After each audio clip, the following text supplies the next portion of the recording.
What if I told you there's a habit that can help your body act younger, not just feel younger, and it costs nothing? Takes about 20 minutes, and doctors have been studying it for decades. It's not a supplement, it's not a cream, and by the end of this video, you'll know exactly how to start today. We all know someone who seems to age in reverse. Maybe it's a grandparent who still hikes every weekend, or a coworker in their 50s who has more energy than people half their age. It's easy to assume they got lucky with good genes, but research keeps pointing to something else. A simple, repeatable habit that changes how the body ages from the inside out. That habit is regular strength training, using resistance, whether from weights, bands, or your own body weight, to challenge your muscles a few times a week. Stick with me, because this isn't about becoming a bodybuilder. It's about a small, consistent habit that influences muscle, bone, brain, and even how your cells hold up over time. And I'll show you exactly how to start, even if you've never lifted anything heavier than a grocery bag.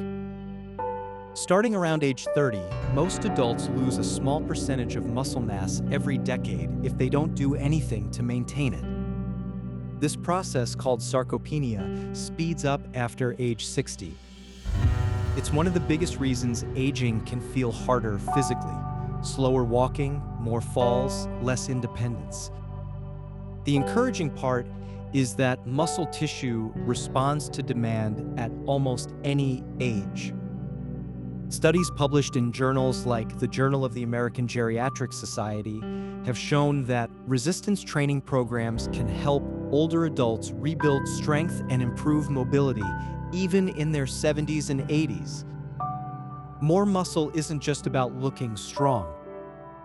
Muscle tissue helps regulate blood sugar, supports joint health, and is closely linked to lower rates of frailty later in life. Let's be careful with the word reverse, because no habit stops the clock completely. What the evidence does show is that strength training influences several biological markers connected to aging. Mitochondrial function. Mitochondria are the energy factories inside your cells.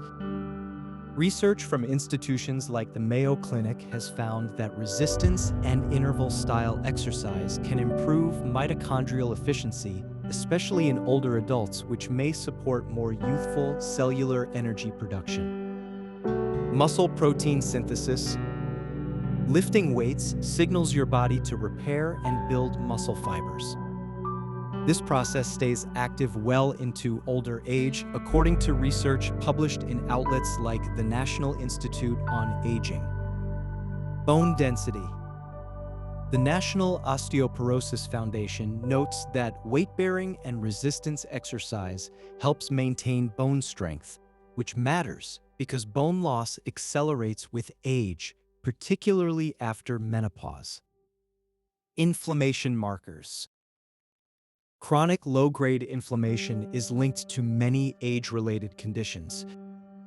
Some studies suggest regular strength training may help lower certain inflammatory markers over time, though researchers are still studying the full picture here.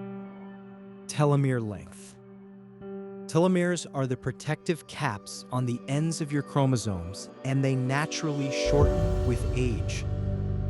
Several observational studies have found that people who exercise regularly, including with resistance training, tend to have longer telomeres compared to sedentary people of the same age.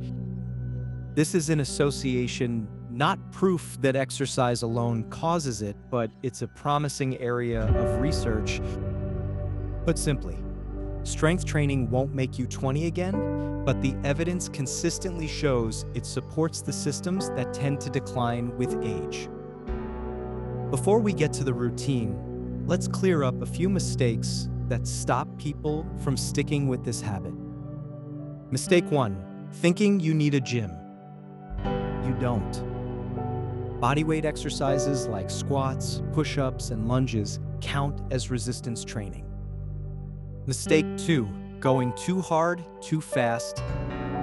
Jumping into heavy weights or long sessions often leads to injury or burnout within the first 2 weeks.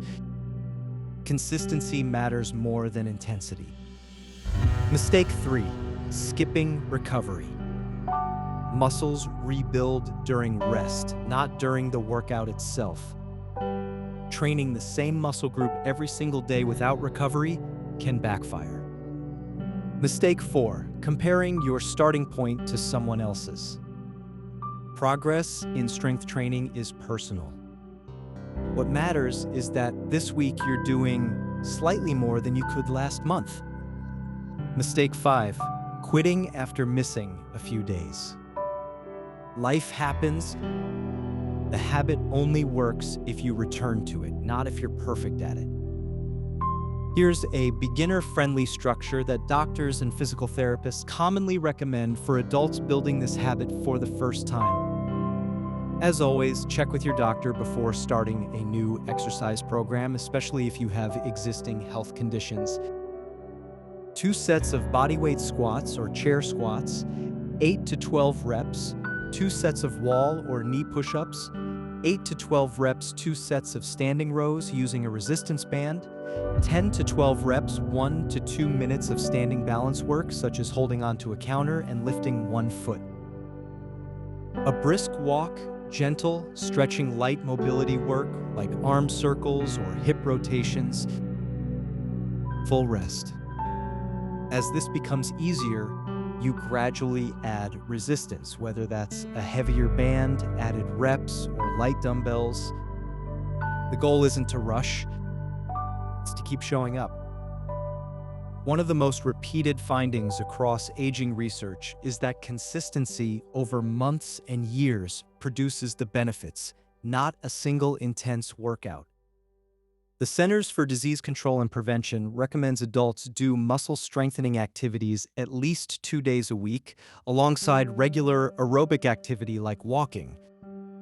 That's a realistic, sustainable target most people can build into a normal week. Think of it like brushing your teeth. One really thorough brushing session won't protect your teeth for a year. It's the daily repetition that matters. Strength training works the same way for your muscles, bones, and metabolic health. Muscle loss is a natural part of aging, but it can be slowed and partly rebuilt through resistance training at almost any age. Strength training is linked to better mitochondrial function, bone density, and possibly longer telomeres based on current research. You don't need a gym or heavy equipment to start. Body weight exercises count. Consistency done 2 to 3 times a week matters far more than intensity. Recovery days are part of the process, not a break from it. This is a supportive habit, not a guaranteed fix, and should be paired with good sleep, nutrition, and regular checkups. Here's the honest truth. There's no single habit that stops aging completely, and anyone who promises that isn't being straight with you. But strength training is one of the most well-supported, low-cost habits for supporting how your body ages, backed by research from major health institutions, not trends or gimmicks. If this video helped you understand something new, give it a like so more people looking for real, evidence-based health information can find it. Subscribe if you want more videos like this one, breaking down the science behind everyday health habits. And in the comments, tell me, what's stopping you from starting strength training this week? I read every comment and I'll answer as many as I can. Thanks for watching, and I'll see you in the next one.